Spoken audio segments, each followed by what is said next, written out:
এটা হলো আমরা শেখ হাসিনার সময় দেখেছিলাম। শেখ হাসিনা কতক্ষণ হলো গণভবনে মাছ ধরত, কতক্ষণ তাহাজ্জুদের মুনাজাত দিত।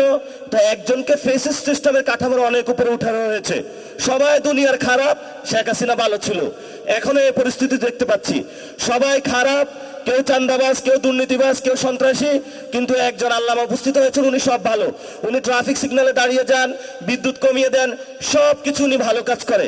কিন্তু আমি আপনাদেরকে অনুরোধ করব, আপনারও মেয়ে সন্তান আছে দুইজন, আপনার ওয়াইফ আছে, আমাদেরও মা বোন আছে। অনেক কষ্টের জায়গা যদি এই গণ অভ্যুত্থানের পরে কোনো বোনদের আমরা দর্শন হতে দেখি, প্লিজ মাপ চাই। বাংলাদেশে দর্শন আপনারা বন্ধ করুন, দ্রুত উদ্যোগ নিন, না হলে আমরা রাজপথে নারীদের নিয়ে কর্মসূচিতে দিয়ে বাধ্য হবো ইনশাআল্লাহ। লাস্ট কথা যেটা, আমরা এখনো বিচার বুঝে পাই নাই।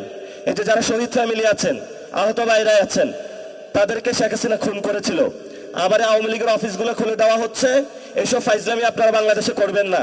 যদি আপনারা ফাইজলামি করতে চান, তাহলে কিভাবে হলো আপনাদেরকে সাইজ করতে হয় সেটাও আমরা জানি। এখন আমরা আমাদেরকে বেয়াদব বলেন বা যা কিছু তা বলেন, কিন্তু আমরা অধিকারের প্রশ্নে সংস্কার, বিচার এবং বাংলাদেশের আইন শৃঙ্খলা, বাংলাদেশের মানুষের নিরাপত্তা, অধিকারের ক্ষেত্রে এক বিন্দু ছাড় দিব না। স্ট্রেট ফরওয়ার্ড কথা। এবং আপনারা যদি আসেন, রাজপথে লড়াই হবে, কিন্তু আমরা এই ক্ষেত্রে এক বিন্দু ছাড় দিতে রাজি না।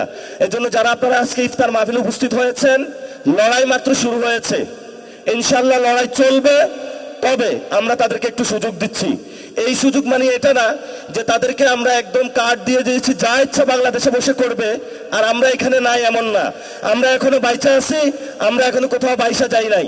তো এই জন্য যারা এখানে এসেছেন লন্ডন থেকে আর যেখান থেকেই, এই কাজগুলা ভাই আপনি দ্রুত করেন। ছোট ভাই হিসাবে আপনার কাছে অনুরোধ করছি, দর্শন বন্ধ করেন, বিচার করেন, রিফর্ম অ্যাসেম্বলি করেন, এরপর আপনি একটু শান্তিতে কাজ করেন। ধন্যবাদ সকলকে, উত্তরাবাসীকে। আমি এখানে ইলেকশন করার কথা ছিল, ভাগ্যের পরিক্রমায় ঢাকা 8-এ গিয়েছিলাম। ঢাকা 18-তে চান্দাবাজি সন্ত্রাসী নাই এটা আমি বলি না, এখানেও আছে। উত্তরখান দক্ষিণখানে অনেক সন্ত্রাসী কার্যক্রম চলেছিল, আমাদের প্রার্থী আরিফুল ইসলাম আদিবের উপরে সেই সময় আক্রমণ চালানো হয়েছিল। আমরা সেই কাহিনীগুলো কিন্তু জানি, কারা করেছিল তারাও জানি। আমরা আপনাদেরকে বলবো হুঁশিয়ার, সাবধান। আর যদি এক পা বাড়ানোর চেষ্টা করেন, তাহলে আমরা আপনাদেরকে মোকাবেলা করতে পারবো। ভোট কিন্তু একদম আকাশ পাতাল বেশি হয় নাই, কাছাকাছি হয়েছে।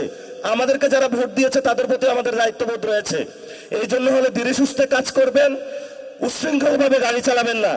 বাংলাদেশের মানুষ ধীরে সুস্থভাবে চায়। এই যারা ড্রাইভিং সিটে বসেছে, রেকলেস ড্রাইভার হবেন না। ধন্যবাদ সকলকে, দোয়া করবেন। টাইম নাই, ইনশাআল্লাহ ভবিষ্যতে কথা হবে। উত্তরা 7 নম্বর সেক্টরে নামাজ পড়বো, তারাবির নামাজ। সবাই একসাথে আসবেন, আড্ডা দিব ইনশাআল্লাহ। সবাই ভালো থাকবেন। আসসালামু আলাইকুম ওয়া রাহমাতুল্লাহি ওয়া বারাকাতুহু।